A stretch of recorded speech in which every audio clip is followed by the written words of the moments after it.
Welcome to this episode, in which we read an inspiring text and then we explain it in simple words to extract some practical teaching for our growth path. Matthew chapter 25. At that time, the kingdom of heaven will be like 10 virgins who took their lamps and went out to meet the bridegroom. 5 of them were foolish, and 5 were wise. The foolish ones took their lamps, but did not take along any extra oil. But the wise ones took oil in flasks along with their lamps. When the bridegroom was delayed, they all became drowsy and fell asleep. At midnight the cry rang out, "Here is the bridegroom, come out to meet him." Then all the virgins woke up and trimmed their lamps. The foolish ones said to the wise, "Give us some of your oil, our lamps are going out."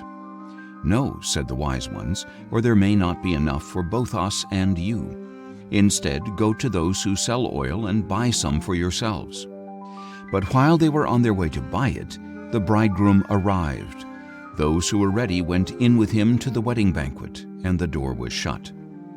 Later the other virgins arrived and said, "Lord, Lord, open the door for us." But he replied, "Truly I tell you, I do not know you. Therefore keep watch, because you do not know the day or the hour. For it is just like a man going on a journey who called his servants and entrusted them with his possessions. To one he gave 5 talents, to another 2 talents, and to another 1 talent, each according to his own ability. And he went on his journey. The servant who had received the 5 talents went at once and put them to work and gained 5 more. Likewise, the one with the 2 talents gained 2 more. But the servant who had received the 1 talent went off, dug a hole in the ground, and hid his master's money. After a long time, the master of those servants returned to settle accounts with them. The servant who had received the 5 talents came and presented 5 more. "Master," he said, "you entrusted me with 5 talents. See, I have gained 5 more." His master replied, "Well done, good and faithful servant. You have been faithful with a few things. I will put you in charge of many things. Enter into the joy of your master." The servant who had received the 2 talents also came and said, "Master, you entrusted me with 2 talents. See, I have gained 2 more." His master replied, "Well done, good and faithful servant. You have been faithful with a few things. I will put you in charge of many things. Enter into the joy of your master." Finally, the servant who had received the 1 talent came and said, "Master, I knew that you are a hard man, reaping where you have not sown and gathering where you have not scattered seed. So I was afraid and went out and hid your talent in the ground. See, you have what belongs to you." "You wicked, lazy servant," replied his master. "You knew that I reap where I have not sown and gather where I have not scattered seed. Then you should have deposited my money with the bankers, and on my return I would have received it back with interest. Therefore take the talent from him and give it to the one who has 10 talents. For everyone who has will be given more, and he will have an abundance. But the one who does not have, even what he has will be taken away from him. And throw that worthless servant into the outer darkness, where there will be weeping and gnashing of teeth. When the Son of Man comes in his glory, and all the angels with him, he will sit on his glorious throne.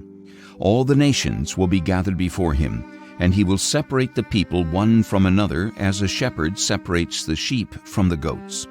He will place the sheep on his right and the goats on his left. Then the king will say to those on his right, "Come, you who are blessed by my Father, inherit the kingdom prepared for you from the foundation of the world. For I was hungry, and you gave me something to eat. I was thirsty, and you gave me something to drink. I was a stranger, and you took me in. I was naked, and you clothed me. I was sick, and you looked after me. I was in prison, and you visited me."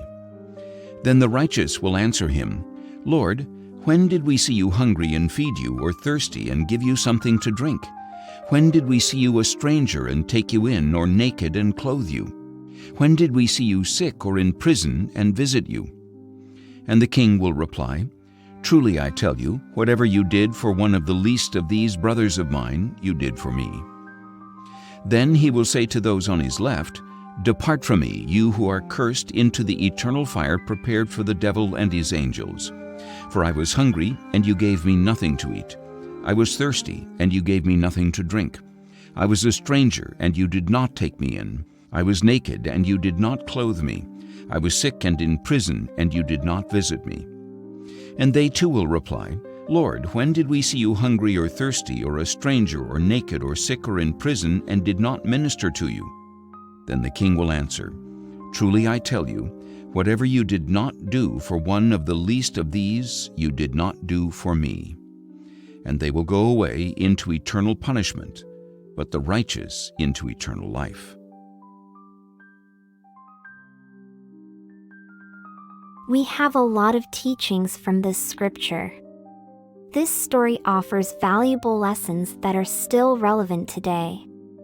In the parable, a master is preparing to go on a journey, so he entrusts 3 of his servants with different amounts of money called talents, which was a significant sum back then. The first servant receives 5 talents, the second gets 2, and the third receives 1. The master gives each servant these talents according to their abilities and then departs. When the master returns, he finds that the first servant has worked hard, invested the 5 talents, and doubled them to 10. The second servant has also been diligent, investing his 2 talents and doubling them to 4. However, the third servant, who was given only 1 talent, chose to hide it in the ground out of fear rather than investing it. The master is pleased with the first 2 servants for their efforts and rewards them with more responsibilities. In contrast, he is displeased with the third servant. Because this servant did not use the talent he was given, it is taken away from him, and he is cast out for his laziness and lack of trustworthiness. This parable teaches us several important lessons. First, it highlights the importance of using our gifts wisely. Each of us has unique talents, skills, and resources. Like the first and second servants, we are encouraged to use these effectively to make a positive impact. Reflecting on what you're good at, what you're passionate about, and how you can contribute can help you make the most of your abilities. Second, the parable reminds us not to be afraid of taking risks. The third servant's fear led him to hide his talent rather than invest it. This teaches us that growth often involves taking thoughtful risks. Whether it's pursuing a new opportunity, learning something new, or making changes in your life, overcoming fear and taking calculated risks can lead to significant rewards. Third, the story emphasizes the importance of accountability and responsibility. The master expects the servants to manage their talents wisely and holds them accountable. This principle applies to various aspects of our lives, whether personal growth, relationships, or work. Taking responsibility for our actions and making the most of our resources are key to living a fulfilling life. By embracing these lessons, we can strive to use our gifts to their fullest potential, face challenges with courage, and remain accountable for our responsibilities. The parable of the talents encourages us to lead purposeful lives and contribute positively to our communities. As we navigate opportunities and challenges, keeping these teachings in mind can help us grow and make a meaningful impact. Until next time, keep daring, keep acting, and keep thriving.